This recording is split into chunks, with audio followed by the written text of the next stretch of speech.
What's going on, family? I'm in Texas. It's hot as hell out here. Like, it's probably 150 degrees in the shade. But Ask April suggested in my last video, suggested I should do a video about stocks because I mentioned that I like stocks. I like trading stocks, I guess you could say. Now, by no means am I a stock guru or stock professional or a stock coach, anything like that. I just like, sorry y'all, it's hot. I gotta open up my AC vents to full blast, straight on maximum. But yeah, I just like, dealing in stocks. So I guess this is kind of like a rough introduction for someone who's never done it or has thought about doing it. You definitely should. Now, what I would say when buying stocks or selling stocks, really do your research on the stock that you are buying. Don't just buy into a stock because you heard it was good or because you own that product. Like I heard Apple stocks are really good and I have an Apple phone, so I'm going to buy Apple stock. No, you really need to stay on top of the market and research and know what's going on. It might be within your best interest to sign up for a newsletter if you're serious about it. Like what is it, Motley Fool is one that I like to check up with stocks on. I think Webull is another one. They're basically like websites that are they're just advisors, stock advisors. They tell you what stocks they think you should buy, you shouldn't buy. They predict where they're going to go, not go. And I think that's the thing that I like the most about stocks is you don't know where they're going to go. They could be up one day and really down the next. You could do day trading. I don't day trade because you pay more in taxes. We live in America. Everything is taxed. So if you sell stocks, they're going to tax you for those stocks that you sell because, you could potentially make a passive income and you're going to have to, make sure that you file for that, stock. So I don't day trade simply because of that. When you trade stocks every day, it's way more volatile and I just don't want to pay more taxes, and it's a lot of work. Like, you have to really study the market constantly.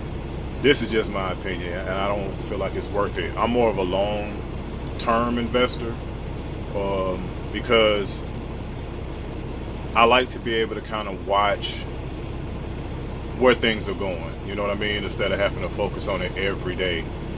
A few key points. If you're an emotional investor, don't invest long term. You might want to do day trading, but that's your call.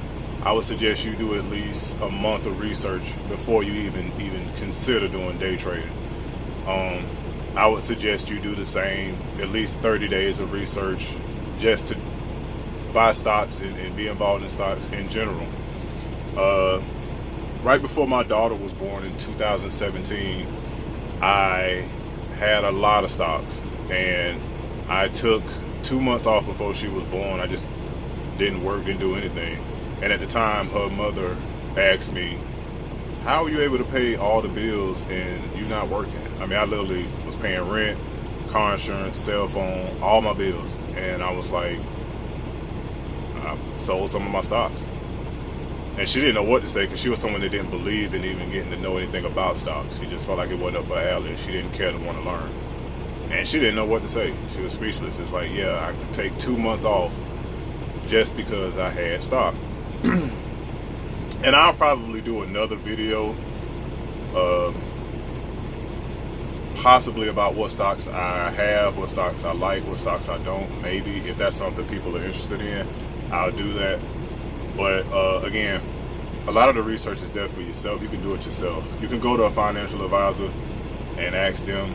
The only thing I don't like about doing it like that in person is it's usually typically more expensive, and they're going to tell you basically the same thing that a website like Motley Fool, Webull, any one of those other advising websites are going to tell you. So you could just subscribe to one of those, and every day they're going to send you an email, or I think depends on how you set up your subscription, I believe. Don't quote me on that. I'm not 100% sure, because I just really started looking into stock advisors, because again, a lot of the companies that I invested in, I've done research on them. Some stocks pay dividends, which is basically every quarter excuse me, you'll get a check for that stock if it's went up. A lot of the stocks that I'm involved in, unfortunately, do not pay dividends. The majority of your stocks won't pay dividends. The ones that do, that you would like to get a dividend check from, are expensive. Like, those stocks they ain't cheap. And again, right now, I feel it's the best time to invest in the stocks because the market is down. I mean, it's a bear market right now. That basically means that the market's down. And a lot of people, like I said, will get emotional and say, oh, all my stocks, I'm losing money, let me just dump it all. And then you take a loss, and you know, you're doing it emotionally. And in stocks, you cannot be emotional. You have to be more, how can I say, more logical, more, I guess you have to be more, you have to strategize more. You can't just look at the market and see it's down and think that you're going to lose all of your money. And that's another thing. Never invest money that you feel you cannot lose. If you feel like, if I lose this money, you know, it's really going to hurt me, or it's really going to bother me, then don't invest it. If it's just money, like, man, I wonder what I should do with this money. Should I buy a new pair of $200 Jordans, or should I buy some Nike stock? That's the kind of money I feel like you should invest. If you don't need those $200 Jordans, invest in Nike stock. If you don't need, you know, a brand new iPhone every time one drop, then buy Apple stock, or Samsung stock, or Verizon. Verizon's actually staying above. I mean, they're floating right above,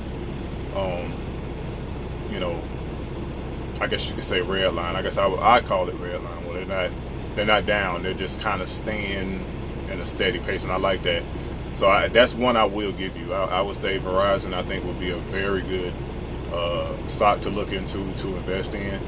But know where Verizon is going. Try to look at each company as if it were your company, and you would want to see where you're going to be in the next 5 years. Because like I said, I do long-term investing. I don't believe in short-term investing. So if it goes up, it goes down, I don't really care. And right now the market, like I said, is a bear market, which means the market's down. I really like that, because that means I can buy a bunch of stock at like wholesale price. You know what I'm saying? Because when I dumped my Tesla stock, it was doing well, and now it's below where I bought it at originally. So that means if I wanted to right now, I can buy more Tesla stock than what I had previously. You understand what I'm saying? So it's a gamble. It's honestly a gamble, and I think it's a good gamble if you're headed in the right direction. Like, this is 2019, so investing in tech would be smart, but know the company that you're investing in. Don't just invest in them because they're a tech company. Marijuana stocks, I think, are good, but marijuana stocks they're really tricky, and they're hard to say. Those, I think, it'd be hard for me to suggest, just because the marijuana laws are kind of like all weird across the country, like recreational here, but only so much, medicinal also, but not so much. Other states don't even bother with it. Like, it's coming around. I think it's still building, and I think that marijuana stocks are something that you should invest in, but you have to figure out for yourself which ones you like the best. Geez, I'm trying to think of what else. Tech, marijuana. I don't know, just anything that you feel like you're interested in, just research it, see what they're trading at, and like I say, just give it 30 days and just watch. Don't rush into anything, because I don't think the market's going to go back up and skyrocket and the numbers be crazy and you can't get in where it is now. If it does go up, I honestly don't think it's going to be by much. Even though right now is a really good time to invest, I would honestly say I would start with something like Verizon, because I think they're trading 73 $73 a share or something like that right now. I'm not 100% sure. Like I say, I really haven't been paying attention a whole lot because the market's down. So wherever I pinpoint, I'm coming out pretty well. You know what I mean? And the reason why I say Verizon again is because they've been holding steady. They haven't took a major dive. So I would start there, and I don't see them taking a major dive at all. Amazon is a really expensive stock. If you got $2,000 to burn, get you a share. I'm on the fence about spending that much on Amazon because even Jeff Bezos, who is the founder and owner of Amazon, is saying some disparaging things. If you go and look in the news and read articles and interviews, I don't know, man. I mean, he talking like at any moment he could back out and be like, look, I'm good. I don't know.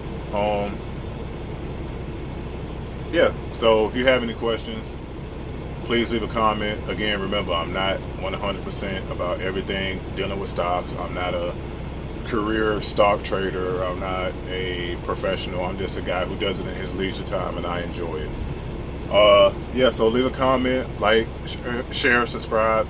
And I also will do one about business because that was also something that April suggested, do a video about business. One thing I will say before I close this video is my father taught me something that was very important when it comes to business. He says, whenever you start a business, offer something that people need and not something they want. So just remember that if you're thinking about going into business for yourself, or if you're going to invest in a business with someone, or just do business in general, think about what people need and not so much what they want. So that's it, fam. And you know, again, like, share, subscribe, and I might do another part 2 to this. I'm not sure, but if y'all would like me to, I will. I'll elaborate a little bit more and tell y'all where I like to get my stocks from and hold on and sell and trade, those things like that. And yeah, so I appreciate y'all. Take it easy.